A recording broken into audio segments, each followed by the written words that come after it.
Hello दोस्तों, भारत में ऐसी कई ऐतिहासिक इमारतें हैं जो बेहद ही खास और अनोखी है। खासकर राजस्थान में तो ऐसी ऐतिहासिक इमारतों की भरमार है जो सैकड़ों साल पुरानी है और कुछ तो हजारों साल। यही इमारतें भारत की आन बान और शान भी कहलाती है और विरासत भी। आज हम आपको एक ऐसी ही विरासत से रूबरू करवाने जा रहे हैं जिसे बने तो 221 साल हो चुका है, लेकिन यह अभी भी उसी शान से खड़ा है जैसे पहले था। भारत की इस अद्भुत ऐतिहासिक विरासत का नाम है जल महल, जो जयपुर में है। असल में यह एक महल है। जयपुर आमेर मार्ग पर मानसागर झील के मध्य स्थित इस महल का निर्माण सवाई जयसिंह ने 1799 ईस्वी में करवाया था। इस महल के निर्माण से पहले जयसिंह ने जयपुर की जलापूर्ति हेतु गर्भावती नदी पर बांध बनाकर मानसागर झील का निर्माण कराया था। तो उससे पहले हम आपको बता दें, आप देख रहे हैं मिस्टीरियस पॉडकास्ट चैनल। अगर आप हमारे चैनल को सब्सक्राइब नहीं किए तो प्लीज सब्सक्राइब कर बेल आइकन जरूर प्रेस कर ले और लाइक करना बिल्कुल ना भूलें और वीडियो के अंत तक बने रहें। तो then let's get started. Aravalli पहाड़ियों के गर्भ में स्थित जल महल को मानसागर झील के बीचों बीच होने के कारण आई बॉल भी कहा जाता है। इसके अलावा इसे रोमांटिक महल के नाम से भी जाना जाता था। राजा अपनी रानी के साथ खास वक्त बिताने के लिए इस महल का इस्तेमाल करते थे। इसके अलावा राष्ट्रीय उत्सवों पर भी महल का इस्तेमाल होता था। 5 मंजिला इस जल महल की सबसे खास बात यह है कि इसका सिर्फ एक मंजिल ही पानी के ऊपर दिखता है, जबकि बाकी के 4 मंजिल पानी के नीचे है ना चौंकाने वाली बात। यही वजह है कि इस महल में गर्मी नहीं लगती। इस महल से पहाड़ और झील का खूबसूरत नजारा देखा जा सकता है। खासकर चांदनी रात में तो झील के पानी में स्थित यह महल बेहद ही खूबसूरत लगता है। आपको जानकर हैरानी होगी कि इस जल महल के नर्सरी में 1 लाख से भी ज्यादा पेड़ लगे हुए हैं, जिनकी दिन रात रखवाली होती रहती है और इस काम में करीब 40 माली लगे हुए हैं। यह नर्सरी राजस्थान का सबसे ऊंचे पेड़ों वाला नर्सरी है। यहाँ बड़ी संख्या में लोग घूमने के लिए भी आते हैं। जल महल, जिसे जल महल, under water palace, floating palace या वाटर पैलेस जैसे कई अलग अलग नामों से जाना जाता है, को राजपूत और मुगल वास्तुकला का दुनिया का बेहतरीन उदाहरण माना जाता है। जल महल राजस्थान राज्य की राजधानी जयपुर में स्थित है। शहर की भागदौड़ से दूर एक शानदार और शांत जल महल है। जल महल मानसागर झील के बीच में स्थित होने के कारण जल महल को वाटर पैलेस भी कहा जाता है। अरावली पहाड़ियों के मध्य स्थित यह महल झील के मध्य में होने के कारण इस महल को नेत्र गोलक भी कहा जाता है। इस महल को रोमांटिक पैलेस के नाम से भी जाना जाता था। इस महल का निर्माण आमेर के महाराजा जयसिंह द्वितीय ने 18वीं शताब्दी में करवाया था। महल शुरू में 1699 में बनाया गया था और इसे कई बार पुनर्निर्मित किया गया है। जल महल से आप मानसागर झील और नाहरगढ़ पहाड़ियों के मनोरम दृश्य का आनंद ले सकते हैं। जल महल की खास बात यह है कि जल महल के 4 मंजिलें हमेशा पानी में डूबी रहती है और ऊपर से केवल एक ही मंजिल दिखाई देती है। राजा भी इस महल का उपयोग अपनी रानियों के साथ कुछ खास समय बिताने के लिए करते थे। जल महल के निर्माण से पूर्व जयपुर में पानी की कमी के कारण अर्बावती नदी पर बांध बनाकर मानसागर झील का निर्माण किया गया था। जैसे कि हमने बताया आपको कि यह 1699 में बनाया गया था। इसका निर्माण के लिए राजपूत शैली में तैयार की गई नावों की मदद ली गई थी। यह महल कई महाराजाओं के लिए शूटिंग लॉज हुआ करता था, जो आज दुनिया भर से कई पर्यटकों को आकर्षित करता है। जल महल राजस्थान में पित्त और राजपूत शैली की वास्तुकला के मिश्रण से बनाया गया है।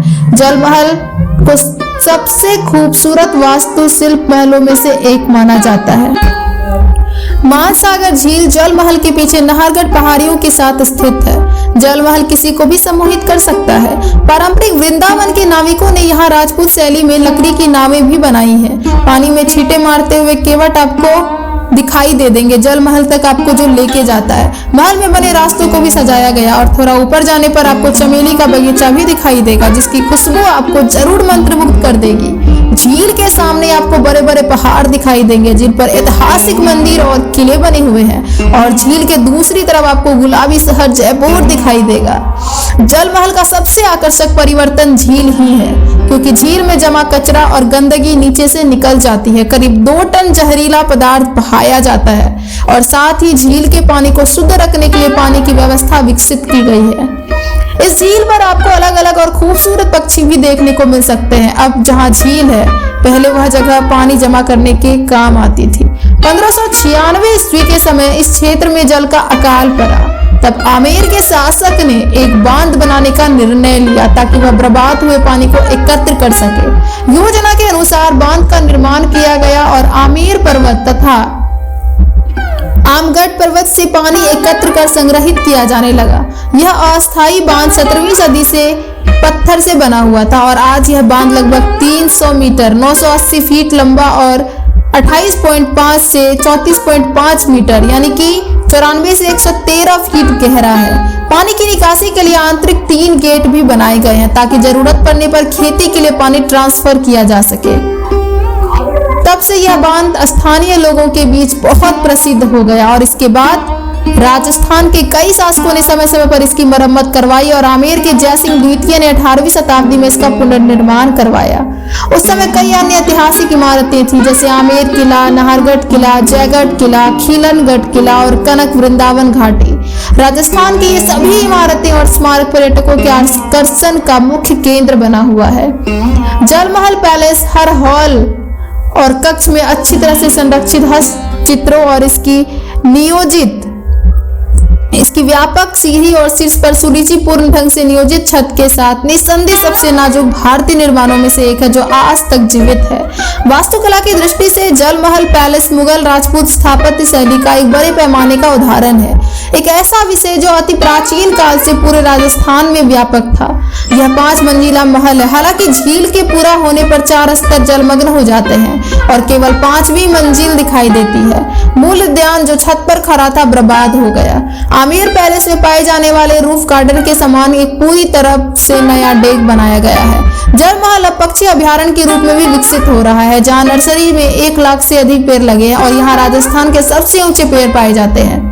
जलमहल का निर्माण राजा ने रानियों सहित नहाने के लिए करवाया था। अगर आप राजस्थान के हैंडीक्रॉफ्ट्स खरीदने के शौकीन है तो यहाँ भी आप इसका लुत्फ उठा सकते हैं। हर साल मकर संक्रांति के दिन यहाँ अंतर्राष्ट्रीय पतंग महोत्सव का आयोजन किया जाता है जिसमें तरह तरह की पतंगे उड़ाई जाती है और हर साल विदेशी यहाँ पतंग महोत्सव का लुत्फ उठाते हैं। शाम के समय कभी कभी राजस्थानी नृत्य, राजस्थानी भोजन का लुत्फ उठाया जाता है और कुछ प्रकार के करतब भी यहाँ दिखाए जाते हैं। जलमहल के अंदर जाना सख्त मना माना जाता है।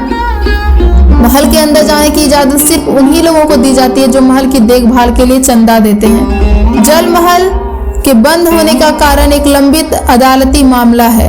2003 में कांग्रेस पार्टी के शासन में राजस्थान सरकार ने जलमहल परियोजना के लिए बोलियां आमंत्रित की जिसमें महासागर झील और जलमहल शामिल है। इस परियोजना के क्षेत्र में की सफाई और विकास, जलमहल पैलेस का नवीनीकरण और हस्तकला बाजार के साथ 2 होटलों का निर्माण शामिल था। भाजपा शासन के तहत बाद की सरकार ने बोली लगाने वाले को अनुबंध देने की चुनौती दी। उद्धृत कारणों में अनुबंध को इसके मूल्य और कर चोरी से बहुत कम कीमत पर देना था। इस फैसले को लेकर कई मत है। कुछ दूसरों के बीच राजनीति और पक्षपात जैसे कारणों का हवाला देते हैं। जब तक अदालत इस मामले पर अपना फैसला नहीं सुनाती तब तक आगंतुकों को जलमहल के अंदर जाने की अनुमति नहीं दी जाएगी।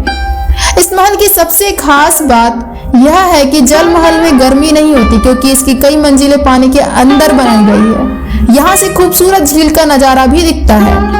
जयसिंह ने मानसागर झील का निर्माण गाभावटी नदी पर बांध तथा जयपुर को पानी की आपूर्ति के लिए बांध बनाकर करवाया था। जयपुर आमेर मार्ग पर मानसागर सरोवर पर स्थित इस महल को जयसिंह ने यज्ञ के बाद अपने पंडितों और रानियों के साथ स्नान करने के लिए बनवाया था। महल के ऊपर की मंजिल के चारों कोनों पर गढ़ी की छतरियां और बीच के बरादरिया संगमरमर के खंबे बनाए गए थे। जलमहल पैलेस जयपुर शहर के सबसे लोकप्रिय मील का पत्थर बना हुआ है क्योंकि यह पुराने मुगल राजपूत युग के निर्माण की गुणवत्ता को प्रदर्शित करता है और युवा और वृद्ध आगंतुकों को राजपूत इतिहास और संस्कृति को उजागर करता है जो एक महान यात्रा मूल्य प्रदान करता है। जयपुर के इस क्षेत्र में बड़ी संख्या में प्रवासी पक्षियों को देखा जा सकता है क्योंकि जलमहल का दौरा करना दुनिया भर के पक्षी प्रेमियों के बीच लोकप्रिय है। झील वास्तव में महल की यात्रा की अपील में योगदान देती है। राजस्थान एक मरुस्थलीय राज्य है और वहाँ बहुत गर्मी पड़ती है। यहाँ अप्रैल से जून तक सूरज चमकता है और इस दौरान मौसम गर्म रहता है। जलमहल घूमने का सबसे अच्छा समय वसंत या सर्दियों के महीने के दौरान यानी सितंबर से मार्च के दौरान होता है क्योंकि यह समय जयपुर शहर में छुट्टियों का आनंद लेने और यहाँ की प्रसिद्ध जगहों की सैर करने का अच्छा समय है। इन महीनों में दिन अत्यंत अनुकूल होते हैं और उन्हीं कपड़े ले जाना ना भूलें। जुलाई से सितंबर तक यहाँ मानसून का मौसम अच्छा रहता है, लेकिन जयपुर में मध्यम से कम बारिश होती है। जल महल शहर से 10 किलोमीटर की दूरी पर स्थित है, लेकिन यह आसानी से पहुंचा जा सकता है। महल तक पहुंचने के लिए आप टैक्सी ऑटो ले सकते हैं। जल महल तक सड़क या बस द्वारा भी पहुंचा जा सकता है। सरकार द्वारा इसे सेफ जोन घोषित किए जाने के बाद जल महल में आम पर्यटकों के प्रवेश पर रोक लगा दी गई थी। सरकार द्वारा महल के चारों ओर नाव की सवारी पर भी प्रतिबंध लगा दिया गया है। हालांकि यह जगह आज भी प्रकृति के बीच शांतिपूर्ण समय बिताने के लिए बेहद खास और मशहूर जगह है। यहाँ एक रास्ता है जो मानसागर झील को घेरे हुए है। जलमहल के प्रसिद्ध डीग के इन राजभवनों का निर्माण जाट राजा सूरजमल ने 1756 से 1763 ईस्वी में तथा जल सिंह ने 1764 से 1768 ईस्वी में करवाया था। भवनों के इस परिसर में गोपाल भवन, सूरज भवन, हरदेव भवन सहित सावन एवं भादो दियाओ दो है। इमारत झील में स्थित है। महल के निर्माण में मूल सीधी सहतीर शैली दिखाई देती है तथा कुछ स्मारकों में धनुषाकार शैली का प्रयोग किया गया है। सजावटी स्तंभों पर आधारित मेहराब, बड़े आकार के कमरे, समाट छतें, बंगाल झोपड़ी जैसी छत वाली लंबी और अर्धवृत्ताकार त्रिकोणीय वर्गाकार सीर वाली मेहराब आदि इस महल की विशेषताएं हैं।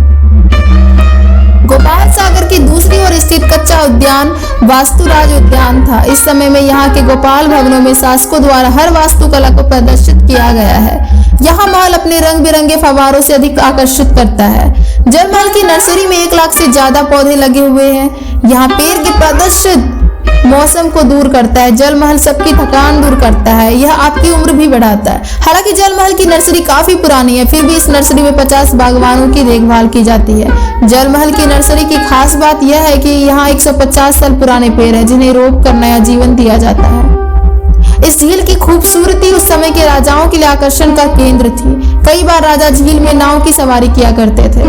राजा सवाई जयसिंह ने झील के बीच में एक महल बनाने का फैसला किया था, क्योंकि यह अश्वमेध यज्ञ करना चाहते थे। अपनी रानी और पंडितों के साथ सरोवर के बीच में शाही स्नान करना चाहता था। झील के बीच में अपनी कहानी बयां करता हुआ जल महल एक 5 मंजिला इमारत है, जिसकी 4 मंजिलें पानी के अंदर बनी है और एक पानी के ऊपर दिखाई देती है।